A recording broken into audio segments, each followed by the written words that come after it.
राम राम। किसी व्यक्ति को अचानक कोई वस्तु मिल जाए, कोई कोई तो उसकी बहुत कदर करता है और कोई कोई उसको उतनी कदर नहीं देता। एक शहर में एक मध्यम वर्गीय परिवार रहता था।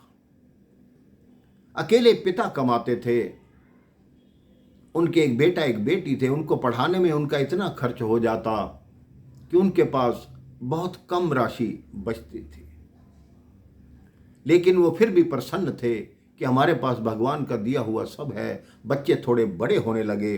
उन्होंने अपने पिताजी से कहा, पिताजी, अब हमें आपके साथ स्कूटर पे जाते हुए अच्छा नहीं लगता, अब मन करता है कि आप एक कार ले लीजिए। पिता ने कहा, अभी मेरी सामर्थ्य नहीं है कि मैं कार ले सकूं, तुम थोड़े बड़े हो जाओगे, तुम कमाने लगोगे, फिर ले लूंगा। लेकिन बच्चों की जिद के आगे उन्होंने जिस दफ्तर में काम करते थे उस दफ्तर से लोन लिया और बच्चों के कहने पर एक नई कार खरीद ली। वो नई कार खरीद के सारे परिवार को अपने साथ ले गए कि हमने नई कार ली है, सबसे पहले आप चारों उसमें बैठो। अपनी पत्नी और दोनों बच्चों के साथ वो कार को सबसे पहले मंदिर में ले गए। मंदिर में उस कार का पूजन हुआ। उसके पश्चात आके वो कार जैसे ही लाल बत्ती पर खड़ी हुई, उसी समय बहुत तेज आंधी और तूफान चला। एक भारी वृक्ष आकर उस कार पर गिर गया और कार पूरी तरह समाप्त हो गई। लेकिन उन चारों की जान बच गई। उनको मामूली खरोच आई, उनको अस्पताल में भर्ती कराया गया। वो अगले दिन ही उनको छुट्टी हुई। सब ने कहा, ये कार तुम्हारे लिए मनहूस है, आते ही तुम्हारे परिवार का एक्सीडेंट करा दिया।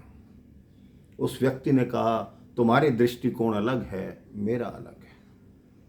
उस व्यक्ति ने फिर उसी कार को, क्योंकि उसका इंश्योरेंस था, उसने कंपनी में दी। जो पैसे और लगे, कार तैयार हुई। कहते मैं यही कार रखूंगा। सब ने कहा, यह आदमी पागल है, जिस कार से इतना बड़ा एक्सीडेंट हुआ फिर वही कार क्यों रख रहा है। उस व्यक्ति ने कहा, मेरा दृष्टिकोण यह है कि इस कार ने मेरे पूरे परिवार की जान बचाई है। वो जो आफत थी, वो जो वृक्ष था, मेरे परिवार पर गिरना था, लेकिन इस कार ने वो आफत अपने सिर ले ली, अपने ऊपर गिरा दिया, लेकिन हमें कुछ भी नहीं होने दिया। ये होती है सकारात्मकता। अगर आप पॉजिटिव सोच रखते हैं तो आपको हर काम में पॉजिटिवनेस नजर आएगी। अगर आप नकारात्मक हैं, हर बात को गलत समझते हैं, तो कोई अच्छा कार्य भी करेगा तो आपको उसमें भी दोष नजर आएगा।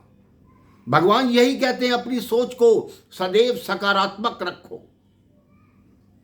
अगर आप सकारात्मक रहोगे तो नकारात्मकता आपके जीवन में कभी भी नहीं आएगी, और सकारात्मक रहोगे तभी भगवान का भजन कर पाओगे, भगवान का कीर्तन कर पाओगे, भगवान का नाम ले पाओगे, भगवान से प्रेम कर पाओगे, भगवान की भक्ति कर पाओगे। इसलिए प्रेम से रहिए, जीवन में सदा खुश रहिए, सुखी रहिए और प्रेम से बोलिए राम राम, जय श्री राम।